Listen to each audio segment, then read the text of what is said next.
Hey there. So we're right at the top of the hour, and I know we have a lot to fit in. So I'm going to go ahead and get this started. I know a lot of people are still joining. We have a team of folks on the line as well that can help out with other issues that you may be having throughout this. But with that, I just want to kick off and say my name is Misty Sussman Fox. I am the Director of Entrepreneurship and Small Business at the Institute for Veterans and Military Families. For those who do not know me, I know that right now there's been a lot more questions. If everyone could just go on mute, there's a lot of background noise. There's been a lot of questions of folks that that as this world has been changing over the last couple of weeks, and in all honesty, I think that business owners are trying to follow rules that haven't even been set yet. And so what we're really trying to get from this session is kind of an overview of what are the problems that you're facing, what resources can we go ahead and point you towards to make sure that you can get the answers that you need. We had over 560 people RSVP to this. So while we may not be able to get through every single question, I will definitely be taking the overarching themes that we're seeing in the chat box to make sure that we ask those. We'll also be able to pull them throughout time so that we can send them to our experts to see if we can get some answers on the back end. And we'll post this recording as well as any additional answers that we get at ivmf.syracuse.edu/COVID business. So we'll make sure to put that in the chat box as well. As I mentioned before, and as soon as I'm done with this, I'll turn it over to our panel. But as I mentioned before, this is just the first of many series. So this is going to be your first overarching. And then on April 22nd at the same time, so 1 p.m. Eastern, we'll do a follow-up that'll start doing deeper dives into this. And throughout time, we'll also have Facebook Lives and other information that we can push you, because I know that this information is changing day to day to day to day, and we just want to make sure that we get you the most updated information, and so that you can start working through these considerations that you need to as a business owner.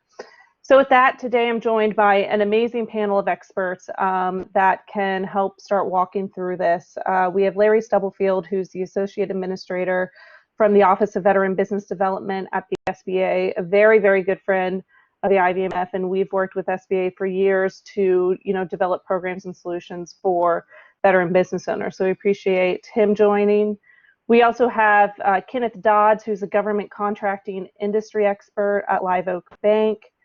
We have Dr. Randy Blass, who is the Executive Director at the Jim Moran Institute for Global Entrepreneurship at Florida State University, another very old friend of the IVMF who's been hosting EBVs and EBVAs and many other things for us since basically our inception. And then Melissa Bird, military spouse and founder of Your Resilient Business. So very, very great panel here that I think will be able to get you a lot of information. Let's turn it over to Larry Stubblefield, who will kind of give an overview of what the SBA is doing and how it can affect your business. Then you're going to hear from Ken, who will give an overview of what they're doing. Randy Blass can talk to you about your team, and Melissa will then talk to you about communications. From that point, we'll open it up to the Q&A. If you have questions, put them in the chat box. My team, again, is curating that, putting the themes together, and then we'll make sure that we turn those over to the experts so we can hear from them as well. So with that, Larry. All right, Misty, thank you very much for allowing me to be part of the panel today. I'm here to talk a little bit about the actions taken by SBA to help our small businesses during this difficult season. I'll be talking a little bit about the CARES Act. I want to get started by talking about some of the loan provisions in the Act. I want to start by talking about the Economic Injury Disaster Loan, and that's a loan that is a loan up to $2 million. It's for small businesses with less than 500 employees, sole proprietors, self-employed, independent contractors, and nonprofits. You can find information about this particular loan at sba.gov/disaster. The loan is applied online. The online address is also sba.gov/disaster. The timeline for receiving funding is 2 to 3 weeks. There's also a $10,000 advance funding, if you will, up to $10,000, I should say, which should take less than 2 weeks to receive. And then the use of the proceeds for this particular loan is for payroll, mortgage, lease, utilities, and other fixed costs. The application period is open now until September 30th, 2020, or 2020, rather. I next want to talk about the SBA Express Bridge Loan Program. This loan is up to $25,000. It's for small businesses who currently have a relationship with an SBA lender and have been approved for an economic injury disaster loan, and you're waiting on funding from that particular loan. So this loan, you apply for this loan through an SBA lender. The timeline is, from 10 to 5 or 5 to 10 days to receive funding. And the use of the proceeds for this loan is for payroll, mortgage, lease, utilities, and other fixed costs. The application period is currently open now, and it ends on September 30th, 2020. So the next loan that I'll talk about, and this one has been receiving a lot of publicity lately, and that's the Paycheck Protection Program, or better known as PPP. You can find additional information on this loan at sba.gov/PPP. This loan, you can borrow up to $10 million.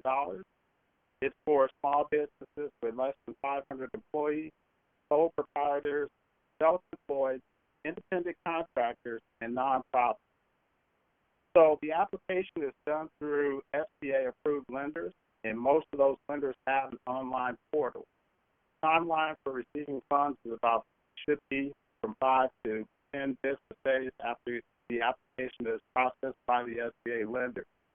So use of proceeds for this loan is for payroll, mortgage, lease, and utilities.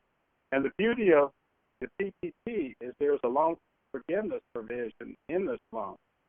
So loan forgiveness is recognized if the funds used with this particular loan, if 75% of the loan is used for payroll and 25% for other costs, and the payroll is maintained for an 8-week period, you can go back through the lender and apply for loan forgiveness for the entire loan.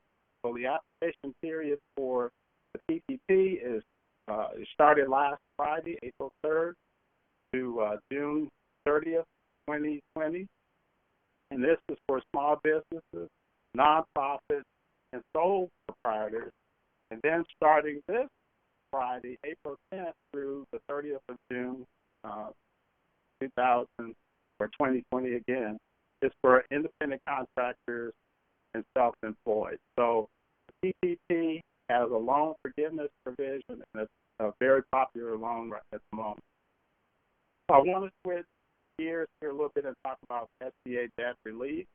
You can find information about SBA debt relief at sba.gov/coronavirus. And so with the debt relief program, the SBA will automatically pay the principal, interest, and fees of current 7A, 504, and microloans for a period of 6 months.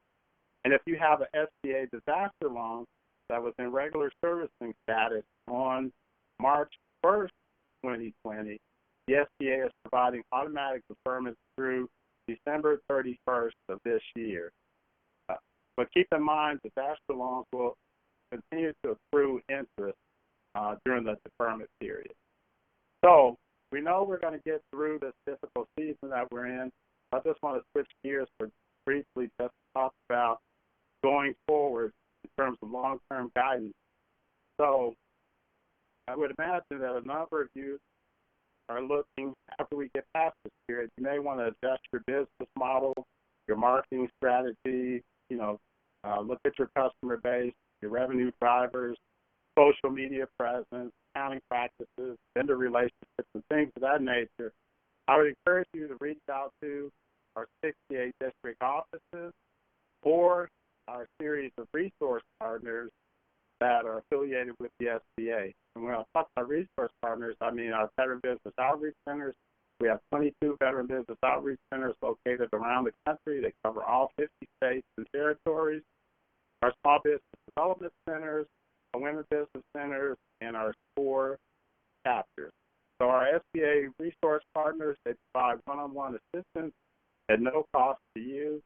And, you know, we're here and they're here to serve you and take care of you. And then just looking at some other programs available to assist existing business owners with growing and improving their businesses. You know, as Misty said, SBA, we have a strong partnership with IBMF. So I would just encourage you to maybe think about the BWISE program. That's the Veteran Women Igniting the Spirit of Entrepreneurship, and that's, you know, sponsored by IBMF, as well as the Entrepreneurship Boot Camp for veterans. And at SBA, we have the Emerging Leaders programs and several other programs that you can connect with us at SBA, at sba.gov/veterans. So at this time, I'll turn it back over to you, Misty. So thank you very much, Larry. Appreciate that. And then I know some people were talking about getting the talking points or being able to see that later, so we can work through that and make sure that, like I said, after this is all done, we'll send out the recording so that you can re-listen, you can get all the talking points. So Larry, we'll circle back up with questions later after everyone goes through. And with that, I'm going to pass it over to Ken Dodds from Live Oak Bank. He is a government contracting industry expert, so that he can give his overview as well. And yes, I'm tracking all the questions in the chat box, and we'll make sure to get over to them. All right, thank you. Thanks for having me. Good to see you, Larry. I work at a bank that's an SBA lender. I used to work at SBA for many years. We are the #1 SBA lender, so we were kind of uniquely positioned to start trying to process these applications when SBA issued that final rule, I think on Thursday. We were there, we had folks at midnight working on processing applications. Our processors worked all day Saturday and Sunday, and at this point, we have already funded over 100. We have, I think, about 2,000 that are in closing, which means they're about to be funded, and we have about 1,000 more to go. So what I would tell people is that you should work with an SBA lender. Those are the ones that are initially allowed to do this loan. I think other organizations will be approved at some point coming up. So I understand some of the bigger banks are so, because they're so much bigger and have so many customers, they're not as responsive maybe as they could be. So I would encourage you to try to find an SBA lender in your community or our bank. Now, most banks are starting with their initial customers. Our bank, which is based in Wilmington, North Carolina, will be also trying to service the community there. But, you know, we're still hopeful towards the end of this week that we may be able to start looking at non-customers and start taking those applications. So the thing you're going to need for that is, you know, there's not a personal guarantee, there's no collateral, there's a lot of things that are waived for that particular loan. It is confusing because there's like 3 different size standards. But if you're just a regular, you know, small business that you qualify under, let's say, a revenue-based size standard in your primary industry, that's not going to be a problem. It's more of a problem if you're much larger than 500 employees, because there is a 500 employee size standard, but that can go higher in some cases. There's waiver of affiliations in some cases, but in other cases there's not. So basically, you're going to need your 941s. The loan is up to 2.5 times your monthly average payroll. And then, as Larry mentioned, if you are using, you have to use at least 75% towards payroll costs after disbursement in the 2 months afterwards. And then there's a path, when you do that, there's a path to forgiveness. There's also other costs you can use it for as well besides payroll, but payroll has to be at least 75% for forgiveness. Now, even if it's not forgiven, the interest rate is only 1%, so it's, you know, there's a low interest there in case you can't qualify for forgiving all of it.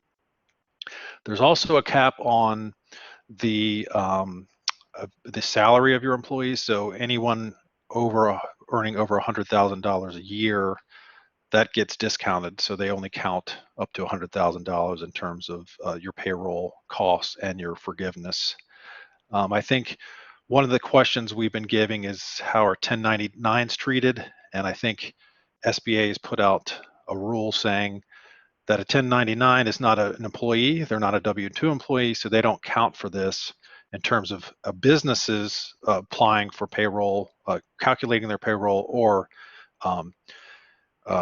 getting forgiveness. But if you're a 1099, then you're an independent contractor. You can, I think, get your own payroll loan. I think that's going to start, I think, on Friday. So there are different rules if you're a 1099 independent contractor versus if you work for a company as an employee.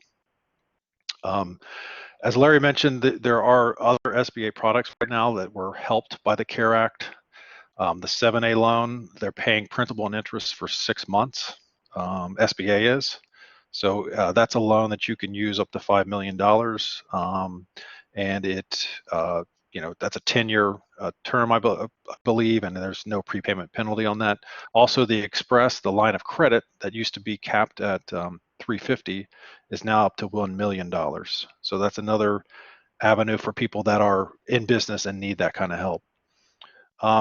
As far as some of the questions around like EIDL and PPP, as far as I know, you can qualify for both, but you can't use the proceeds.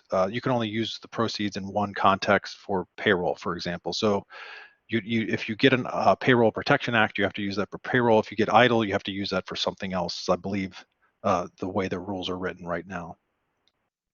And so I encourage folks to, I think I saw some chats or some quotes saying, they had to try several banks. I think that's probably true.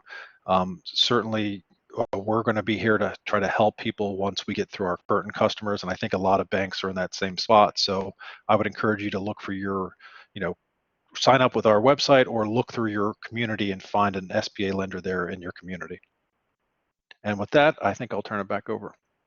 Thank you so much. We appreciate it. So there's a lot of questions around what about everything from the EIDLs and the PPP loans, and we're going to reach back out and go through that. I know there's questions around timing and if you can get them at the same time, or what to do if your bank isn't accepting yet. So we'll circle back to that.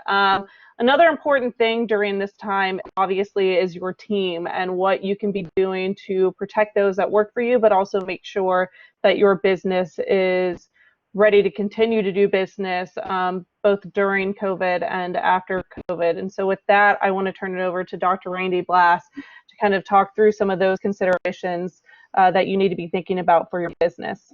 Randy? Thanks, Misty, and thanks to IVMF for setting this up. This is a great opportunity to get us all talking and thinking about all that's going on.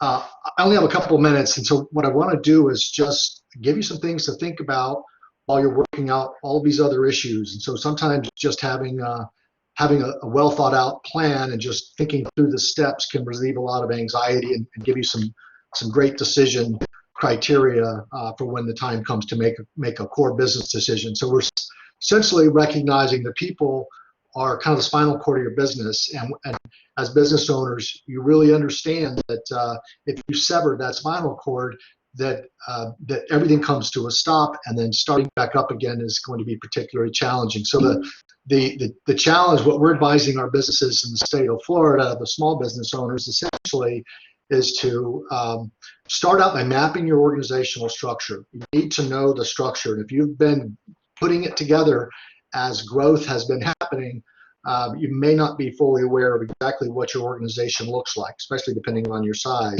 So map your organizational structure, do an old-fashioned org chart, use positions, not names. That will be useful going forward. So referring to every aspect of your human capital, just refer to positions, and then conduct, once you have those positions in an org chart, conduct a workflow analysis, evaluate the value chain, understand what every employee is doing to contribute to your value chain, and then map that out. So you do a flow chart is typically how it's done. But just show a process flow chart and which positions are key to that. What you're really trying to do is get to a real clarity as to the core competencies in your business. And it may sound obvious, but it sometimes gets clouded when business is going well and you start taking on a lot of different customers or product lines or service lines. Go back to your basic proposition. What is the core business, and understand which positions are critical to that. And as painful as this is and would be, it's time to start prioritizing how things might go. Right now, we don't know much about what the next few months are going to bring, and so it's about thinking and mapping this out and coming up with your own contingency plan. And I know I'm talking to a veteran audience, and the word contingency plans means something. You understand it. When we talk to civilian business owners, we have to explain what we mean by that. But with this contingency plan, essentially figure out your step down. Have a gradual approach. So I'm making an assumption that potentially the money is going to be slow coming, that may not be coming, and so what can you do now today to rein this in a little bit? So you have your key positions identified, and you could even prioritize those positions. You could even lay out the in phases, priority 3, 2, and 1, so to speak. But again, it's positions, not names. We have to be careful. There are a lot of laws out there in terms of what you can and can't do, and those are still in effect. And the last thing any of you need is litigation after we come out of the doldrums here. So a well thought out contingency plan. Look at all your options. Don't forget about your city and even other options that might be local, and consider all those things, but essentially develop a plan for the next 30 days, 60 days, 90 days, 120 days. And then as Misty hinted at, consider what it might look like when we get through this, and what you might need to do to ramp back up very rapidly when the competition for talent will be back on in a major way. So consider pivots at this point. We've seen examples of our distilleries switching over to hand sanitizer is a great example of a pivot. So consider all pivots, your options for resizing, layoff, furloughs, restructuring, taking advantage of FMLA, Family Medical Leave Act, if you're big enough, vacation, if you offer vacations. There's just a ton of wage reductions and even deferred compensation. If you are considering any of those or switching to 1099 or contract employees, make sure you go by Fair Labor Standards Act guidelines. Go to Fair Labor, go to their website. They have literally a couple hundred fact sheets that will keep you kind of straight and running this. Bottom line, as you make your decisions, I recommend that you communicate to your employees with complete honesty and transparency. They're obviously having a lot of anxiety as well, and I think would appreciate you just being straight up versus trying to kind of keep it under wraps until you make your decision. So communicate openly. And with that, I'll pass it back over to Misty for our next speaker. Awesome. Thank you so much, Randy. Really appreciate that. Again, everyone tracking the questions over there. A few of you will see that Ray Milano is piping in and answering a couple questions via the chat, and that's great. For all those who may not know, Ray is the, I believe, Deputy Associate Administrator right now at the SBA. He's been the director. He's had a long career within the SBA, so awesome resource there, and really do appreciate that, Ray, for popping in and answering a few questions.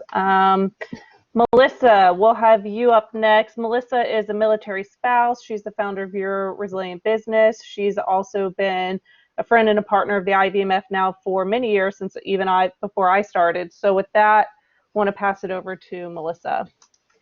Thanks, Misty. So just to kind of bring everything together with communications and some recommendations for how you should be communicating with your audience right now. You are the chief executive officer for your business, but right now you also need to be the chief empathy officer. And that can be a stretch for a lot of people, but this is your opportunity to inspire your employees and customers and help them become more resilient by being vulnerable yourself and being authentic to them. So acknowledge that everyone is experiencing an impact from the pandemic in some way or another, but be careful to not make assumptions about how others are feeling or what they're thinking. If you want to share your authentic story or promote your business products or your services, you need to read the room first and know what your audience wants beforehand. So what might have been important or a priority to them last month is likely not the same as what they're feeling today. Some people are experiencing a loss of income. They're fearful about making payments on time. Some are experiencing health issues. Some are having anxiety from being isolated and being alone. That could be a lot of us in this room as well. And some are just fearful of what's yet to come. And everyone is allowed to feel whatever they want to feel. And it's fine. It's not our place to pass any judgment or to tell anyone what's right or what's wrong. Be open to sharing your authentic story, but know your audience beforehand and be respectful of what they might be experiencing. We already know that assuming everything needs to be known at once and right away is a bad way to do business. So I encourage you to communicate your why and facts. Do not speculate. We don't know when this is going to end. Don't try to pretend like you do. Nobody does. You don't know what you don't know. So focus on what you do know. Share a timeline that you know. So if you're reaching out to your employees or your customers, you can say, we will update you each week, or whenever your customers should expect to hear from you, and follow that schedule. Abiding by the timeline that you're sharing with them will help to maintain trust with your audience. And your audience, whether employees or customers or other stakeholders, all have one thing in common. They want to know how what you have to say will affect them. So address their concerns up front, preferably before they even have to tell you that it's a concern, and that will help you to gain their confidence and their trust. Keep your messaging clear and concise. Stick to 2 or 3 talking points. Do not stray from those in your communications and your messaging. Over communicating can be just as damaging as not communicating at all. We want your audience to remain focused on key messages, not getting lost in additional fluff or jargon or other things that you might just feel like you should throw in there. Above all, as Randy mentioned, be ready to pivot. Be flexible. I've heard the phrase "semper gumby" used often throughout my decade as a military spouse, always flexible. And that's exactly what's needed right now as the pandemic continues to unfold. Businesses may open back up. Kids may start going back to school. But what we all knew as normal, for lack of a better term, is not coming back. So business owners must be flexible, ready to pivot, adjust their course to changing markets and consumer spending habits, and that includes adjusting your messaging. So people are spending right now, but they might not be spending in the ways they were before, and your messaging should reflect that. To wrap up, as the spread of the virus continues to intensify and impact us, so will the scrutiny under which business owners operate and guide their teams as you shift to a new normal. Leading throughout this experience with empathy will build resilience with your people and sustain you for the journey ahead. Misty? Hey, thanks, Melissa. Appreciate that. So now we're going to turn over, well, first, thanks to all of the experts for giving kind of their overview. We're going to turn over to the questions, and I know that there are a lot of questions in here, but we have about 30 minutes to address them. And like I said, anything that we can address, we'll be sending back out to speakers to see if there's a way that we can post the answers on our website after this, along with the recording. So that website is ivmf.syracuse.edu/COVID business. So with that, I think one of the #1 questions that I see getting asked right now in the chat is, if you're already applying for, already received the EIDL loan, is your business then also eligible for the Paychex Protection Program? So Larry or Ken, do you have any feedback on that? Yeah. this is Larry. The answer to that question, and I think Ken covered it as well, is you're eligible for both programs as long as they're not for the same thing. And the PPP, we actually encourage everyone to apply for both programs. You can refinance the EIDL through the PPP. Yeah, so I'll agree with Larry. Right now, you can get both, but you can't use the proceeds for you have to use them for different things. And so obviously the payroll protection can be forgiven, so it would make sense to use that for payroll, and then EIDL can be used for other kinds of things that you need. That's great. And then you sort of addressed this earlier, Ken, but if we can just kind of redress and foot stop on, a lot of people are saying that either their banks are no longer accepting applications or they're not open for applications. What would be your advice to veteran-owned businesses that are trying to access this opportunity and where they should go in order to do so? Yeah, and I understand the concern.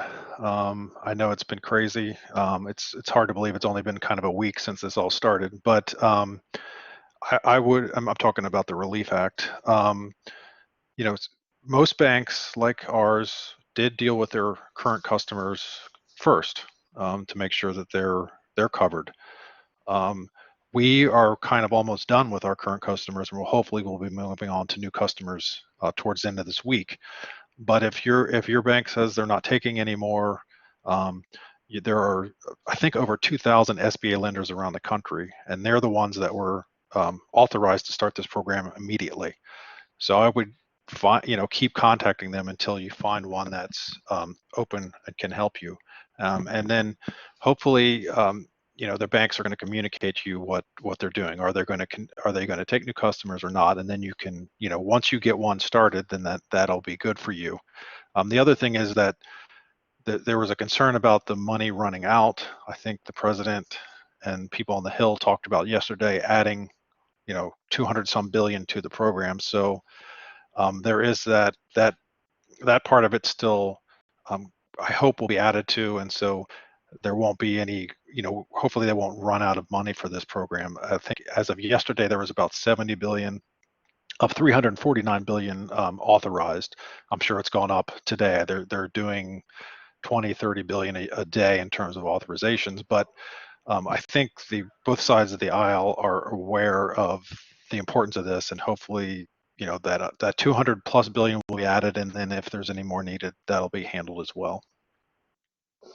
Lots of question around timing. Larry, I know that you addressed it and you addressed a lot of information.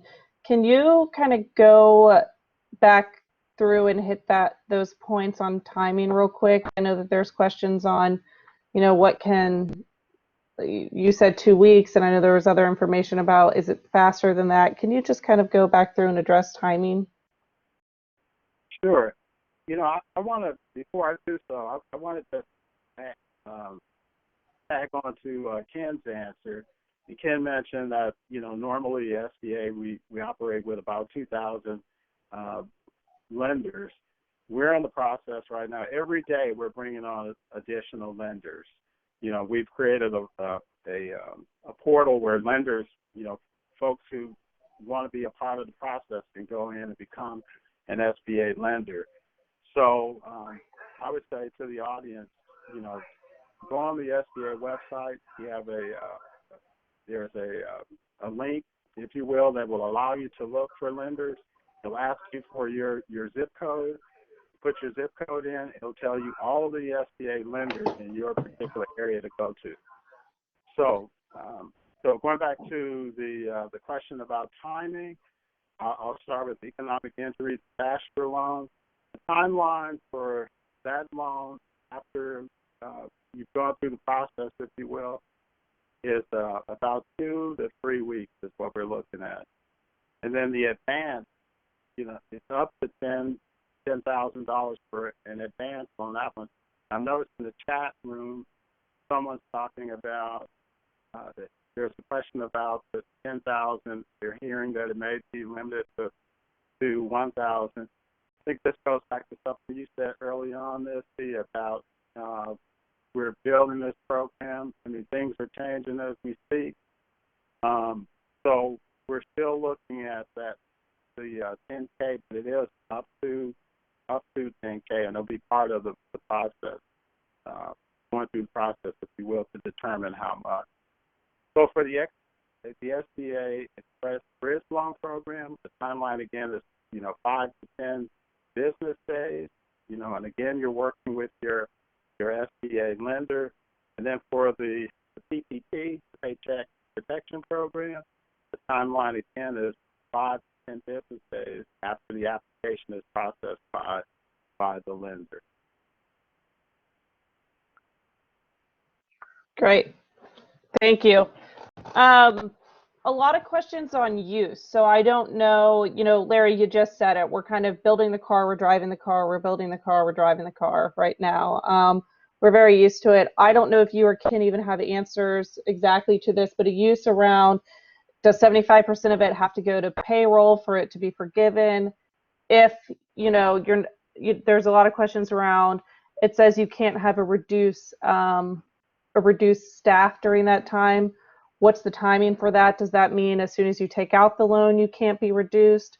Or when is that assessed? Are there any answers around that yet? Or where should they go if they're searching for answers for this so that they can get the most up-to-date information?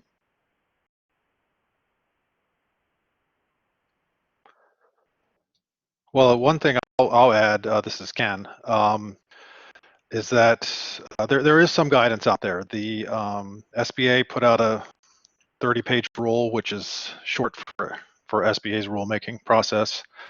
Talks about what the loan proceeds, and I'm talking about the Paycheck Protection Program, and that is the program where you can go to an SBA-approved lender and they'll process the loan for you. That's different from the economic injury disaster loan where you have to go through SBA. But the rule itself kind of lays out the costs. There's also that can be used with proceeds. There's also Treasury put out guidance yesterday, and I think both of these documents, we'd be happy to send to you, and you can send them out to everyone on the webinar at the conclusion. So that'll answer. That's the guidance that the banks are using, and so that's the kind of guidance that you're going to have to go by. And from there, if you have even more specific esoteric questions, you can reach out to some of us to try to help you with those. But those two documents are what we're using right now to try to process these. Hey, Misty, I just wanted to add to what Ken just said, so that, because I see in the chat area here, people are asking, questions about, having employees and they're not working and things of that nature. What we're trying to do is make sure that small businesses are funded, employees are on board, and you're ready to go day one when the economy opens back up. That's all we're trying to do, to make sure that we're ready to go when the economy opens back up. I've had people ask me before, questions like, allowing employees to file for unemployment and things of that nature. But then again, you're talking about employee benefits and things of that nature that would be covered, with the PPP. So we want you to keep the doors open and just be ready to go when the economy opens back up. Thanks, Larry. Really appreciate that. Going back through some of these, there's also questions right now too, and Ken, this might be something that you've had conversations with the folks that have come into your bank looking for. There's a lot of individuals who may still be considered essential at this moment, and as we know, essential does change day to day, so they're not affected yet by the COVID pandemic. So for those folks who are coming in and saying, is this something that I should go ahead and start considering applying for, or just have in on my radar screen in case we're deemed non-essential? What have you been telling those companies in terms of should they consider any of these loans or programs? Yeah, I won't speak to the economic injury disaster loan because there's a different kind of test and certification for that. But the threshold for the paycheck protection is fairly low. I mean, I think there's not a company or person in this country that hasn't been impacted by this. So I think most of our, I would say 75% of our current customers are taking advantage of the Paycheck Protection Program, and so I'd be hard to find a business that hasn't been impacted in some way, and so I think the idea is that we want to keep people on payroll, paid for the next basically 2 months after the loan is dispersed, and hopefully by that time we'll be coming out of this pandemic. And so that's what that's what our clients are using it for. And I think I think folks should apply, and then they can make the decision when it comes to close, figure out how big is the loan you're going to get, go through the rules, on forgiveness. Again, it's a 1% interest rate too. So the rate is pretty low. It is a 2-year payback time, but not for the first 6 months. So there are some advantages to it if you're struggling or there's been any impact to you at all. I think it's something to look at in addition to the economic injury disaster loan.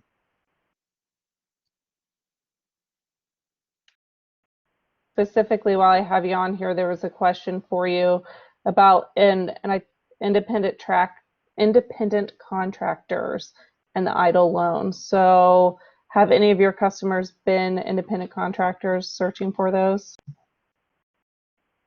Not well. Yeah, I'm sure we do. I think I can't speak to EIDL, but I know that again under the Paycheck Protection Program, it only really applies for W-2s that are on your payroll, and 1099s are not considered to be employees, and therefore they're not covered by this particular program. But 1099s themselves, who are true independent contractors, they're going to be able to apply for a PPP loan. I think it's on Friday. I could be wrong about that.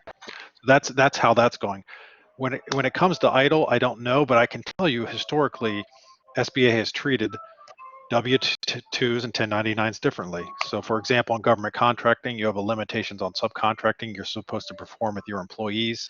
SBA's rules say that means W-2 employees, not 1099. So the distinction there is the same. The IRS has that distinction, and SBA kind of follows that distinction.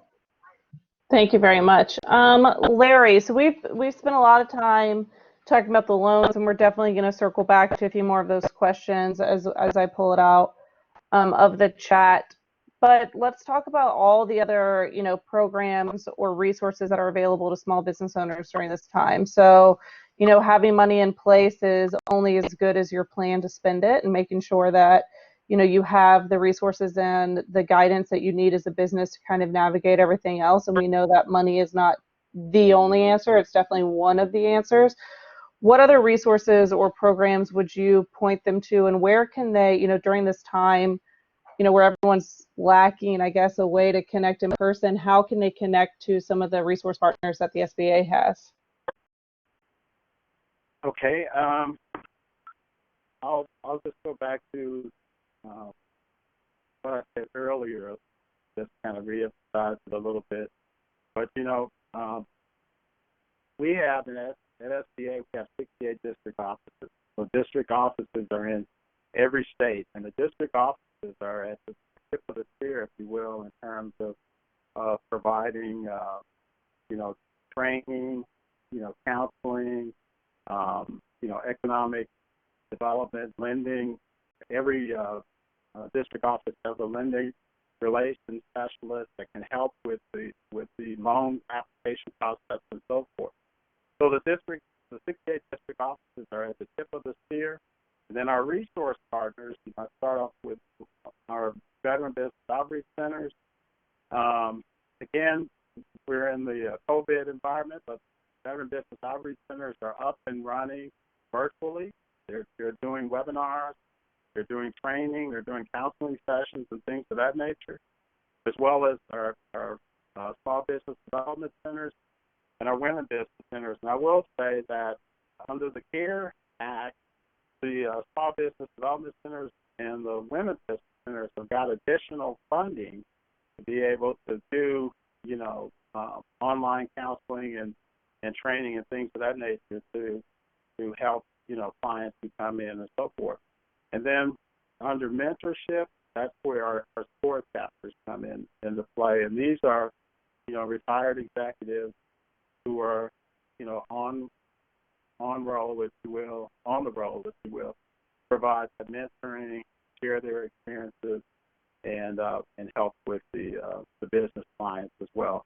There's a wealth of knowledge out there. We like to talk in terms of, over 1,200 locations around the country, about 14,000 business advisors that they're standing on the front lines waiting to help, folks who reach out to. Thank you. And then just a clarification on the EIDL, and if anyone can answer this, or if we can make sure to reach back out and get the information. So for the $10,000, is it a $10,000 grant, or is it $1,000 per employee up to $10,000? It's actually initially started off up to $10,000. There's some thinking in terms of, making sure that, that we can stretch the dollars, if you will. And so it's still, I guess that's the best way I could put it, is it's still kind of like a work in progress. I would just remind the audience that, the CARE Act was signed into place on the 27th of March. And, normally, as Ken said earlier, we operate with like about 3,000 lenders around the country. And, we do somewhere around, $23, $24 billion a year. Now we're talking about $349 billion in this short period of time. So, we're working this, we're adjusting, and every single day, we're making progress, in smoothing things out. So I would just ask the audience to continue to engage, and bear with us, because we're all in this together. Thank you very much. Another question that's come through a few times, and I don't know if you or Ken could answer it. What qualifies as a seasonal business? What's kind of the metrics that we're using with that? Hey, this is Ken. I mean, I think we'd have to send you the specific rule around that, because it's actually part of the law. But I mean, generally speaking, your payroll was based on, your 2019 average monthly. There's a way to use Q1 if you've already completed your 941 in that. And then there's a special calculation you can do for seasonal. So I think I can't really answer it off the top of my head, but you can go over that. But at a minimum, it's your average monthly payroll. And then from there, if there's some kind of adjustment that can be made for seasonal, you have that opportunity as well. Perfect. Thank you. Appreciate that. So let's flip over to, sorry, I'm getting through a few things. Okay, so let's flip over to a few other questions during this time. Larry, you said, earlier, and Randy, this is coming back over to you. Larry, you said earlier that, a lot of this is to make sure that you all can keep companies up and running and ready for when the economy basically starts, getting back going again. Randy, I know that you touched on it a little bit and during your 5 minutes, but what are some of the additional considerations that these folks need to think about? Because once they get, their EIDL loans, their Paychex protection, and all those things in place, and the world turns back on, what do you think the top challenges for small businesses are going to be when that happens, and what do they need to be thinking about now for when that, inevitably the switch gets turned back on? Yeah, so that is the challenge, and as we mentioned earlier, we don't have the crystal ball, so we don't know when or how long. So everything we're doing now is we're dealing with incomplete information. We don't know what we don't know, and so decisions we're making today will impact us tomorrow and down the road. So caution, even though there's a sense of urgency, caution is still advisable. And there are lots of things to think about. I was talking to someone yesterday, leveraging different sources of labor. And so if you're trying to bridge and you can't afford your payroll, it might not necessarily be over. There are things we can do with deferred compensation, but you that because there are laws around deferred compensation.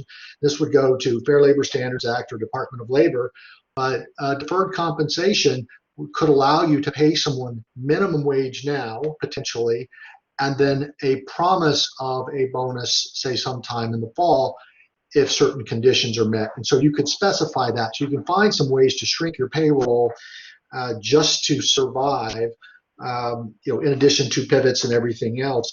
Another idea, but one we have to be very careful about, is internships. You could turn to your local college, if you have one, or university, and reach out to the various, certainly business school students, but any kind of student. Internships are a very popular form of students going into finishing their degree, and there are provisions where they can work for very little money or take them into consideration first. And so it has to be a part of their education plan. It can't be free labor, and it can't be viewed or considered free labor. That said, that could be a way to shore up potential talent for when things come back online. Because I really think what we're going to see is a mad scramble for those that are first in line or that have some kind of pipeline open are going to be well positioned to be first movers when that time comes. And Randy, another Misty. one that came through, thank you very much. Another one that came through specifically is, and Melissa too, this might be in your wheelhouse. If your company is considered essential, how do you handle employee concerns when they're required to be reporting to work in the midst of a crisis? And how do you kind of communicate with your team when they're coming to work and also being told to shelter safely at home? I'm hot, so I'll take a first shot at it. Melissa, please jump in. This is tough. I don't know if there are magic words. I think you appeal as a business owner to trying to keep your business up and running and keep it going. But perhaps more importantly is, and I don't know how obvious it is to all you owners, what the general public, how you're being perceived, but you really are frontline. And we all the analogies of a war, a battle line, all those things, as a consumer, I see our business. I've always held business owners in high esteem, but it is particularly pronounced now. Just like with our first responders and medical providers, small business owners are keeping us going. It's you guys, and so there's certainly a real service message that you could articulate. That it's, but you can't force someone to come to work and put them in harm's way. So you don't have that option. All you can do is ask and appeal and show appreciation, and remind them of what they're doing is heroic kind of stuff. When I see the kids at the grocery store stocking the shelves, I mean, I can't help but thank them when I walk by, because what they're doing is keeping the rest of us going. No magic answer there. Maybe Melissa has something she can comment on there. Melissa? I am certainly not the magician either, but I think it's something that just needs to be handled on a case-by-case basis. If you can go down to a skeleton crew and you're working, with the minimal amount of people in your brick and mortar that you can, then maybe that's a great option for you. Communicate with your employees regardless, whether or not you're allowing them to do more work from home, if you're allowing them to have flexible time, if you're maybe making staggered shifts from now on, so they're having less contact with one another. Let them know. Not communicating anything, it can be a disaster for you. You just have to be open and honest and very clear about what you're thinking, what you're trying to do, what you think is going to be the best choice of action. And as the point that we keep driving home is, you just have to be flexible. What's working for your business this week might not be working for your business again in 2 weeks. And you have to also let your employees know that you need them to be flexible as well, that no one has been through this situation before. We're all learning together. We're all trying to figure it out together, and know that you have their well-being in the forefront of your mind. It's not just about profits at this point. You know, you want to take care of your employees, you want to take care of your customers, and as long as you're communicating those messages, it will start to help with the flow and help to figure out how your business needs to function through this time. Thanks, Melissa. Appreciate it. Thank you, Randy. We have about 5 minutes left. I know that there's still questions over there. Again, we're going to pull out all of them and make sure that we get some FAQs up on that ivmf@syracuse.edu/COVID business site so that you all can get the information that you need. In the last few minutes, presenters, is there any information, or if there's one piece of advice or resource or place that you would point a business owner towards right now during this time, what would that piece of advice that you want to make sure that these business owners leave with today be? And then with that, I'll let it go round robin, and then I'll have a close up right at the end. So Melissa, you're on if you want to kick it off. Sure. I think the most important thing from a communications perspective is to be flexible and to speak what you know. Even if you don't think you have anything new to share, let your audience know, whether it's your employees or your customers or stakeholders, know what is on your mind and what you're doing to help them, or what you're doing that affects them. I think that's my piece for you. Ken? Yeah, I think you know, having worked at SBA for over 20 years, I think they're a great resource. I think they're gonna have a lot of local things that you can rely on in terms of getting through this. And I think once we, you know, communicate with your bank, let them know, keep in daily contact with them. We've had folks, you know, we had to talk with them almost every day, but we were able to help them, you know, get the required documents together and get them lined up and get them through the process. So I think there's going to be more money added for payroll protection, and I think hopefully all the banks will be able to get to you. So keep looking until you find one that's willing to take you on as a customer. Thank you, Larry. Yeah, I'll just echo what Ken said in terms of reaching out to SBA and taking advantage of our resources. I'll also say that if you're applying for the loans and you're having trouble locating a lender, you know, most lenders are going to do business with, you know, their regular customers. You know, come to us at SBA and to our resource partners, and we know, you know, we have alternate lenders, if you will, and we will help you in that regard in terms of, you know, finding a lender that will meet your needs. Thanks, Randy. All I would say is I think calls and sessions like this are critical. I think business owners learn more from each other than they do from, you know, supposed experts. And so, but you just have to be careful about the barracks lawyers that might be giving advice.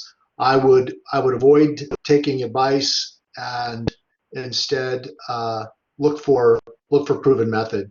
And so as business owners share experiences, it should be more about what someone did and what the outcome was than it's about what you should do or what you shouldn't do.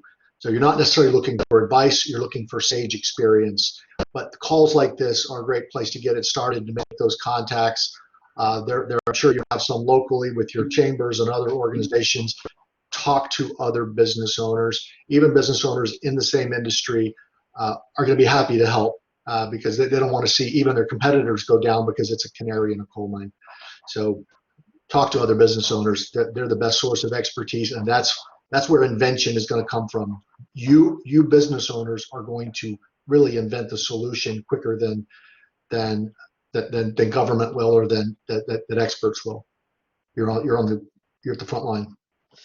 Thank you. I appreciate it. I just want to say thanks again for all our panelists for joining today. I think it's been an amazing experience to get some of this sage advice, as Randy just said, and for you all to take the time. I know there's a lot of questions, y'all, and we're going to, like I said, be compiling these, working on responses for you all, getting it up on the FAQs on our website.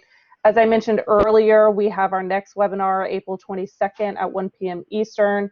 We'll be sending out a way that you can register in that so we can take a deeper dive into some of these questions. And the IVMF will be setting up some e-networking, as Randy just mentioned. We're going to set up some small groups so that we can help business owners connect to folks that are in their area or in their industry so that they can start having these conversations and getting that advice, and again, just connecting with people outside of your house. So if anyone's like me, you're homeschooling, you're working, you're doing a lot of new things. So again, really appreciate our panelists from the bottom of our hearts. Thanks for jumping on during all this, and thank you all for tuning in. I hope everyone stays safe and healthy, and remember that we're here, so always reach out to us. Thanks again.